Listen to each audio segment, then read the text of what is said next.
Olá, gente. Boa tarde, boa noite, bom dia, dependendo da hora que a gente está vendo esse podcast. Esse é o primeiro podcast que a gente está fazendo para o Prêmio Impactos Positivos de 2024. Para quem não conhece, o Prêmio Impactos Positivos é um prêmio que existe desde 2020, justamente para premiar negócios de impacto e iniciativas de impacto que façam o bem para a nossa sociedade, né? Seja pelo lado ambiental, seja pelo lado social. E são diversas iniciativas que se inscrevem, foram mais de 500 já que passaram no ano passado, e nas outras edições, e dá uma visibilidade super grande para o próprio negócio. Temos excelentes apoiadores que engrandecem cada vez mais o nosso prêmio. Eu sou uma das conselheiras, meu nome é Roberta Coutinho. Além de ser conselheira, estou aqui com mais duas colegas de bancada, vamos chamar assim, né? O Aleu Errara e a Marcela Argolo. Eles vão se apresentar já já. E temos uma outra convidada hoje, que é um negócio de impacto, a Ciclow. A Amanda Martins está aqui com a gente hoje para contar um pouquinho dessas parcerias, dessa história, como é que funciona um negócio de impacto. O tema de hoje, então, é a pauta ESG, que são justamente, né, a incorporação de critérios ambientais, sociais e de governança na agenda de negócios, como uma forma de mitigar riscos, de buscar oportunidades e de engrandecer o negócio com aspectos não financeiros também. Além de outras coisas, né, gente? E a gente vai trazer aqui muito de como que a incorporação de estratégias ESG dentro de negócios tradicionais podem ser endereçadas, inclusive com o negócio de impacto, com diversas iniciativas dos negócios de impacto. A gente vai abordar um pouquinho esse tema hoje, que vai ser um tema bem rico. Vou deixar agora vocês se apresentarem, por favor, Alê. Obrigado pelo convite, né, Rô? Acho que é nosso primeiro podcast de 2024. Eu sou Alexandre Uehara, eu trabalho muito com inovação corporativa há muito tempo no mercado corporativo e hoje atendendo as empresas em processo e cultura de inovação. E aqui dentro do Impacto Positivo a gente gosta muito de falar também dessa multidisciplinaridade, né? Então acho que é um pouco disso também, eu gosto de muito trazer esse lado de inovação. Além disso, eu sou professor, sou embaixador da Singularity em São Paulo, e aí tem outras coisas mais, mas sempre voltado à inovação corporativa. Inclusive, eu quero até destacar aqui e agradecer a Faculdade Sebrae, que disponibilizou esse espaço para a gente gravar nosso primeiro podcast especial do ano de 2024. Exato. Marcela, nossa outra conselheira, por favor. Bom, eu também quero agradecer a Amanda por estar aqui dividindo um pouco a experiência no dia a dia na prática de como impactos, né, em empresas que geram impacto positivo. Eu atuo com governança generativa, ou seja, entender quais são os níveis de consciência da organização para que a gente expanda cada vez mais esse trabalho, esse olhar consciente, para que a gente implemente de maneira adequada um programa de ESG, métricas sustentáveis e não só financeiras, também através de uma inovação, para que a gente tenha um olhar regenerativo e não apenas de sustentabilidade do meio ambiente, da sociedade que a gente está incluindo. Eu acredito que você veio para agregar cada vez mais esse olhar regenerativo. Muito obrigada. Vou te interromper, Amanda, mas eu tenho que abrir esse parênteses aqui. Quando a gente fala de inovação, a gente fala muito dessa cooperação, essa colaboração. E a Amanda eu conheci em um outro programa, né, que ela foi a mentorada, né, do Founder Institute. E aí, assim, quando a gente pensou nessa pauta, eu falei, não, tem que ser a Amanda. Vou mandar com você. Perfeito. Obrigada pelo convite, eu estou muito honrada. Estou aqui para aprender, compartilhar tudo que vocês gostariam aí de ouvir, contar um pouco dos nossos cases, que realmente tem sido uma jornada fantástica. E eu adoro compartilhar histórias e até para influenciar, né, mais pessoas e mais empresas a fazerem também ações na ESG, que como você falou, né, e você que engrandecem, né, e cada vez mais regeneram a sociedade. Que palavra linda! E deixam os negócios mais robustos e mais resilientes, né? Além de conselheira do PIP, eu sou também cofundadora da CEDRI, que é uma consultoria voltada para a estratégia ESG. E também sou professora, né? Minha colega aqui de profissão.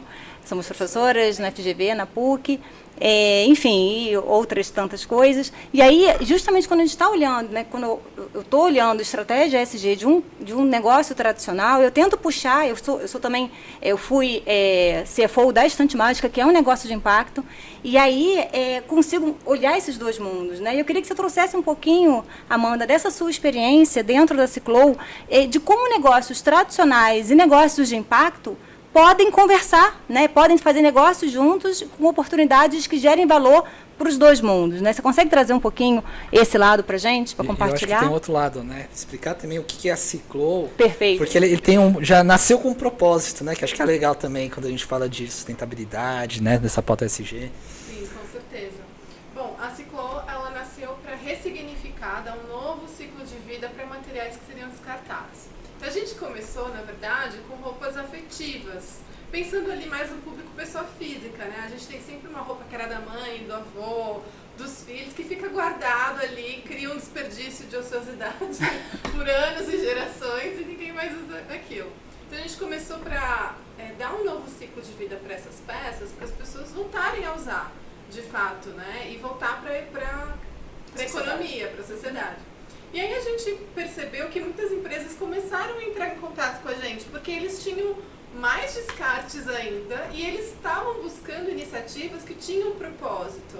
Não, eu não quero só descartar de forma politicamente correta, né? Eu quero criar uma história com isso, eu quero contar a história desse material, né? Então vem muito descarte, por exemplo, de eventos, vem muito descarte de uniformes, e muitas vezes, até de escritório. Uma empresa do Sul também falou, a gente tem um monte de careca aqui no escritório, você não consegue fazer alguma coisa? Aí a gente fez um mascotinho para eles que virou o mascotinho sustentável deles lá. Mas é engraçado porque cada empresa tem uma jornada e uma história diferente. Então a gente tem, por exemplo, a gente começou uma das primeiras empresas, que foi uma empresa de biquínis, que vendia biquínis, falou, não, eu quero fazer logística reversa desses biquínis, mas eu não sei o que fazer quando eu receber essas peças. O que eu posso fazer? Aí a gente desenvolveu uma pochete para eles revenderem uma linha secundária de produtos, porque o foco continuava sendo biquínis, mas pochetes feitas dos biquínis que voltavam da logística reversa. Aí desde ali começaram várias, né, alternativas. O Flamengo, por exemplo, a gente estava falando de futebol agora há pouco, né? O Flamengo, ele fez uma iniciativa no Natal. Acho que é um pouco comum as empresas adotarem cartinhas de crianças e as pessoas comprarem presentes, né, para as crianças no Natal. Para incentivar a ação, eles fizeram com os banners e as pulseirinhas do camarote, com a gente, uma bolsinha. E aí eles premiavam as pessoas que adotavam as crianças no Natal. Que eu também achei uma iniciativa legal, porque incentiva, né, as pessoas a fazerem uma boa ação também. E todos os nossos produtos, eles vêm contando a história do que era o material. Então, isso é importante, porque não deixa de ser só um presente sustentável, vira uma história. Né? Então, na verdade, o que a gente posiciona muito com as empresas são as histórias daqueles materiais e o porquê que ele foi feito. Né? Então, um outro exemplo, né? A gente sentiu a necessidade ali para o público de mercado a ter produtos de prateleira, né? Para a pessoa só comprar, às vezes não tem nada para ressignificar, mas quer comprar um produto que já foi ressignificado. E aí a gente estava num evento lá no Rio de Janeiro, no Rio Innovation Week, foi em 2022. E eu estava querendo montar essa coleção e eu tinha um exemplo na minha cabeça, que eu nem sabia como viabilizar isso. Que era, imagina que legal a gente pegar os guarda-sóis lá de Ipanema e Copacabana e a gente transformar num produto, né? Ia ser muito legal. E aí, fazendo esse exemplo, né, ilustrativo, mas era uma ideia que eu tinha, a pessoa falou, olha, a Orla Rio faz a gestão dos quiosques aqui da praia e eles estão ali, ó, você não quer ir ali com eles? E eu fui lá falar com eles e nasceu uma coleção de um guarda-sol carioca. Mostra pra gente. Essa minha mochila aqui, ó. Mostra ali pra o peso da mochila, né? Opa! Olha como a prova d'água. A prova d'água, toda colorida. E cada peça é diferente, porque tem cores diferentes, né? Muito legal. Então, em vez de serem queimadas, erradas porque não tem reciclagem, né, de alguns tipos de materiais. A gente consegue dar um novo ciclo de vida, porque o material ainda pode ser reutilizado, e cria uma conexão com o usuário, porque todo mundo que compra o produto sabe que veio das praias do Rio de Janeiro. Que legal. E todo mundo tem uma história, né, no Rio de Janeiro. Já passou uma festa lá, uma despedida, uma viagem, né? Eu já tô até rindo aqui, que eu sou carioca, nascida, criada, morando no Rio de Janeiro. E realmente essa questão da orla é muito rica, é muito cativante, né? E, enfim, tem uma pluralidade de coisas ali maravilhosas que, olha que legal, você está trazendo essa história ali, né? De quantas pessoas já passaram por essas barracas, né? Eu acho que é um pouco disso. E até puxando o gancho, assim, né? Achei interessante que você está falando, deu exemplos de novos produtos que foram não só ressignificados, né? Foram transformados em novas oportunidades de negócio que foram criadas a partir desse olhar. Né? E a ESG é muito isso, não é? Existe sim uma questão grande de mitigação de risco, mas também de uma grande gama de novas oportunidades de negócio, novos produtos que podem ser desenvolvidos, para novos públicos que podem ser desenvolvidos, a partir de ideias que você não tinha tido antes, porque você não teve essa expansão da consciência. Né? Então, acho que a partir disso eu queria até passar um pouquinho aqui para o Alê, para contar um pouco de como que a inovação aberta, você que trabalha bastante com isso, Alê, como que a inovação aberta pode contribuir nessa pauta, né, de trazer novos olhares, novas perspectivas e novas possibilidades para essa agenda. Eu acho que é muito legal quando tem muita relação, tudo que a gente está falando aqui. Inovação aberta é exatamente isso, né? Então, só lá do professor também, né, de trazer um pouquinho mais de teoria. Henry Chesbrough quem trouxe o conceito de inovação aberta, né? Então a ideia era o seguinte: em vez da gente construir essas inovações que nem antigamente, que era entre quatro paredes, em que a empresa pensava em alguma coisa, construía para depois ir para o mercado, a gente faz de outro modo, que é sair e principalmente fora dos limites da empresa. Né? Então, esse limite da empresa pode ser fazendo alguma parceria, conversando com alguma startup, trabalhando com alguma instituição educacional. Tem instituições educacionais que pegam problemas reais dentro da empresa para alunos resolverem. Isso é inovação aberta, a gente pensar de outro modo. Né? E aí, entendendo um pouquinho sobre isso, fica fácil também a gente entender o quanto que as empresas ainda, que trabalham ainda com inovação fechada, não conseguem mais inovar. Porque perde o time, né? Porque imagina, vamos conversar aqui nós, vamos passar aqui um processo, vamos tentar... Não tem a diversidade. Exatamente. O ajuste de um olhar mais amplo. E pegando o gancho disso, com o seu e com o dela, para a gente fazer uma interconexão, você está completamente no modelo de negócio do século XXI dentro de um capitalismo regenerativo. A partir do momento que o John Acton diz que um dos 8 princípios, que eu acredito que é um dos principais, que é o pulo do gato, que é o board edge abundance, ou seja, a abundância está nas bordas e não no centro, porque o centro já está completamente explorado. Então, que a gente começa a explorar agora as bordas. E para que a gente explore as bordas, a gente tem que ter uma inovação aberta, um olhar mais amplo e sair um pouco da caixa, literalmente, e fazer as interconexões com pessoas, com outras empresas que, inicialmente, você não entenderia que poderia ter essa conexão, mas que com um olhar e com uma mente mais criativa, você consegue fazer esses modelos de negócios circulares e regenerando literalmente nosso planeta. Eu vou além, né? Se a gente for pensar, assim, uma empresa X que constrói, que monta as bolsas. Eles vão pensar em algo assim? Pode até pensar.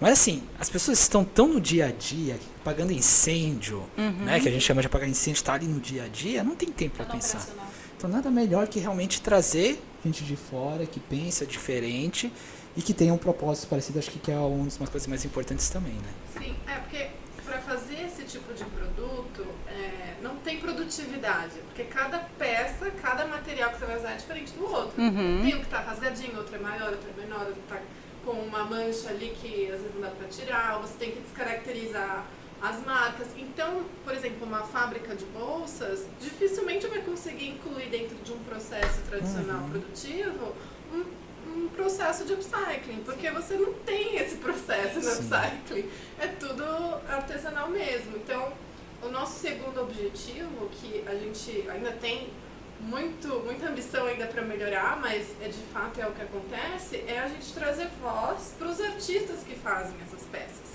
Então são pessoas que têm muito talento, que às vezes não são muito valorizados pelo que fazem, porque às vezes as pessoas enxergam às vezes o artesanato como uma feirinha, um brindezinho, né? E a gente dá o devido valor. E coloca o produto dele na mesa da negociação do CEO da empresa.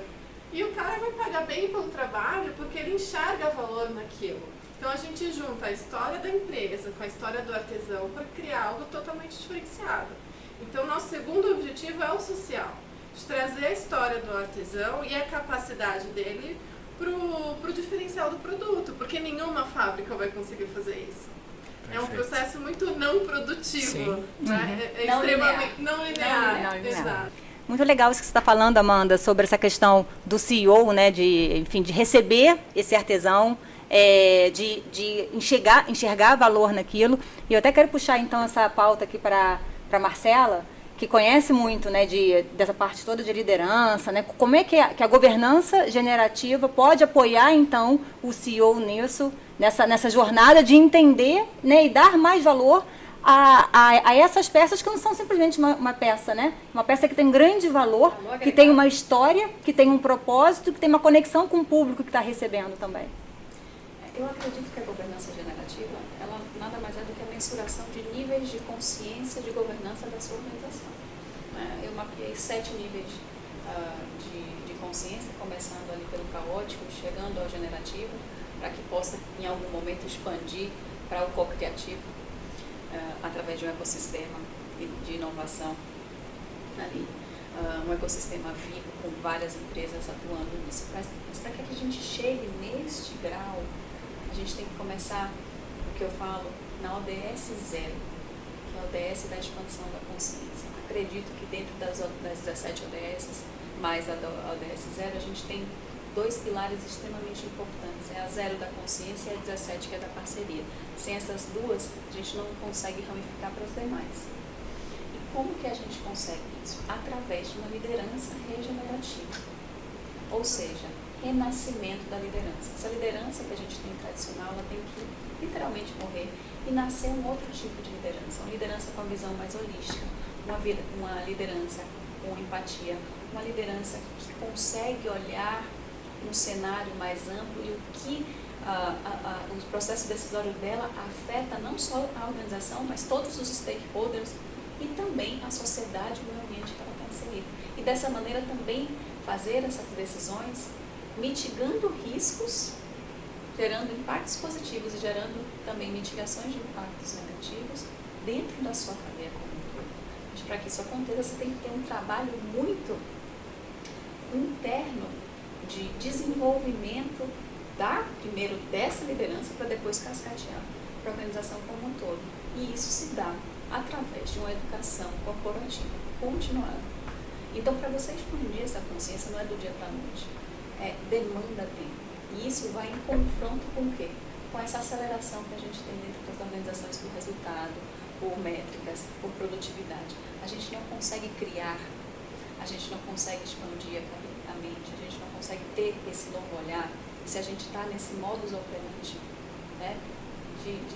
Do operacional mesmo, do dia a dia. E por isso a gente precisa parar, acalmar, entender que essa curva de aprendizado ela é de longo prazo, porém ela precisa ter esse investimento para que você tenha então a perenidade do negócio, gerando então maior valor agregado lá na frente. Então, esse é um olhar mais holístico, um olhar mais de expansão, que eu correlaciono muito com um olhar voltado para uma energia feminina, porque na energia feminina que a gente tem um olhar de longo. E já que a gente está cheio de mulheres aqui nessa energia feminina, vou passar a bola bastante. pro Alê.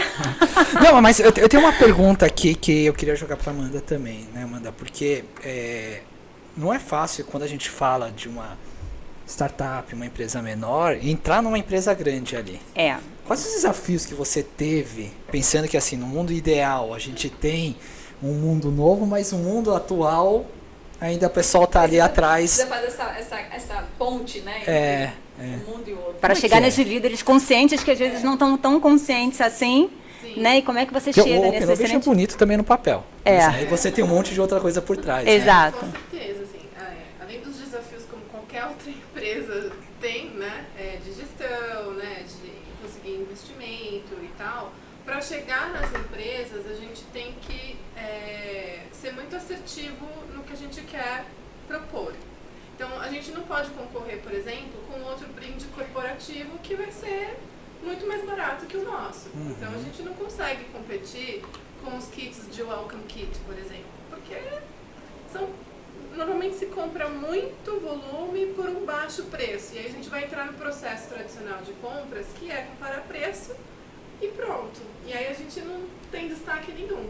Então normalmente a gente fala com as pessoas de marketing, porque elas já têm uma visão holística do que aquela história pode impactar, né? Não só para o cliente, mas dentro da empresa, né? Então, e para o mercado também. E para o mercado. Então a área de marketing normalmente ela entende o valor dessa história, porque é o storytelling, né?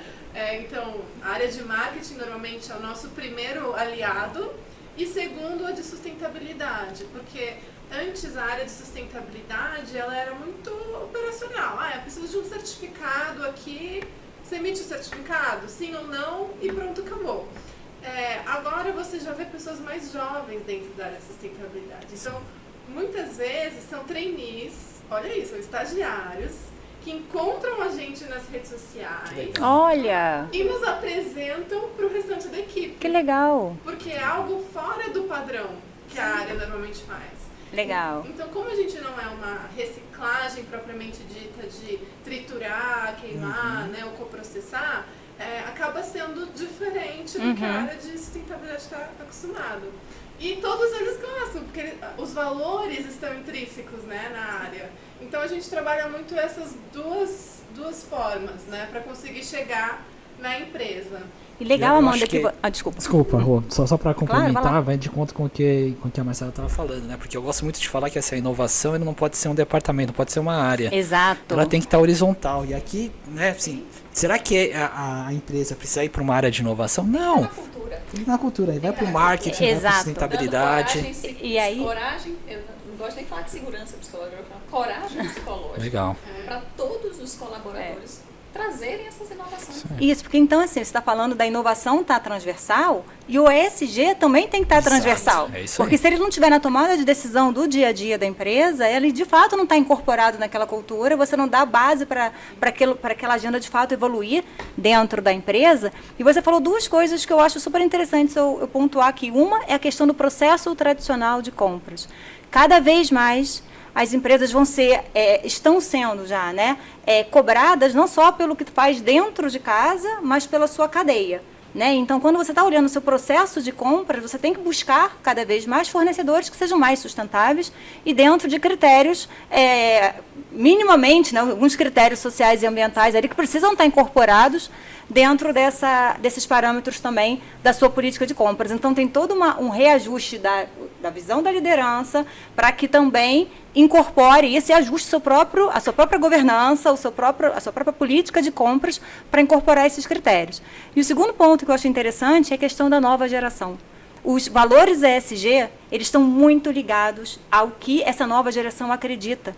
Então, assim, a empresa que quer ser competitiva no futuro, ela tem que conversar com essa nova geração. Futuro ou só presente? Exatamente. O futuro já chegou. É o presente influenciando literalmente. Exato, a gente está construindo esse futuro agora, é um futuro que está totalmente em transição, né? A gente está numa transição econômica grande, forte, e de fato com novos valores. Então, eu queria pontuar essas duas coisas que eu achei bem interessante dos desafios da Ciclo, como ela pode realmente, como vocês podem realmente ajudar outros e inspirar outras empresas nessa jornada.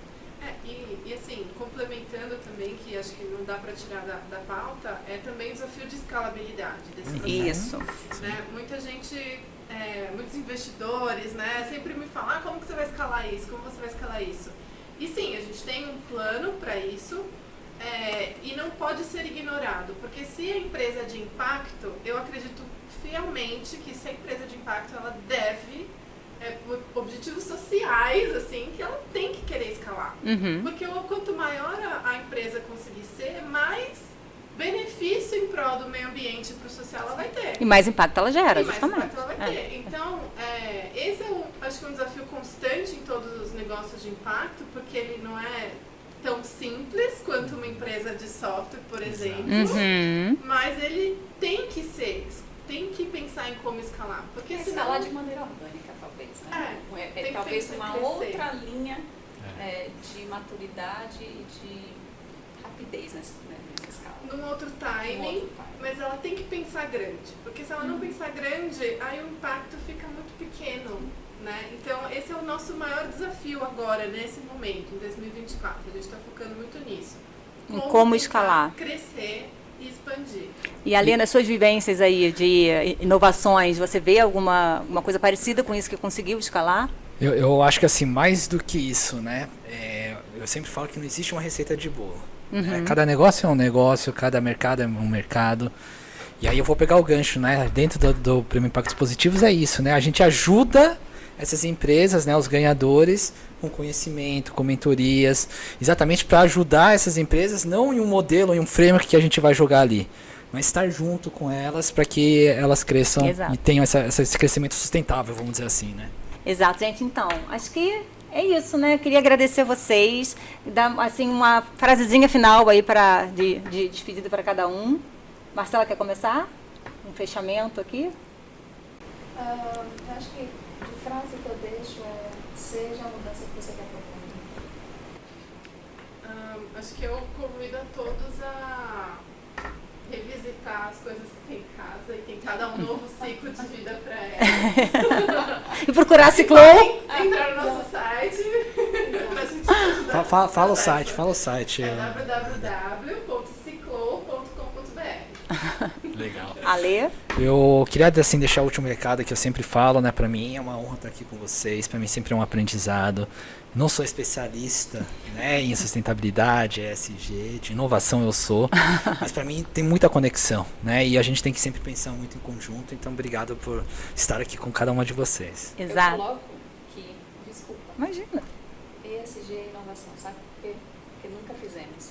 Se nunca fizemos, a gente precisa inovar para fazer. Perfeito. Exato. Completamente. Exato, e eu ia até completar exatamente isso, né? Que você falou que você conhece de inovação, mas não conhece de sustentabilidade, de inovação, mas ela acabou de dar um grande exemplo aqui de que a gente precisa dessa tecnologia também, né? E dessa parceria para que a gente consiga, de fato, escalar os impactos, né? Assim, sem essa tecnologia, sem inovação, inovação não é só tecnologia, mas também é tecnologia, e para escalar isso é super importante.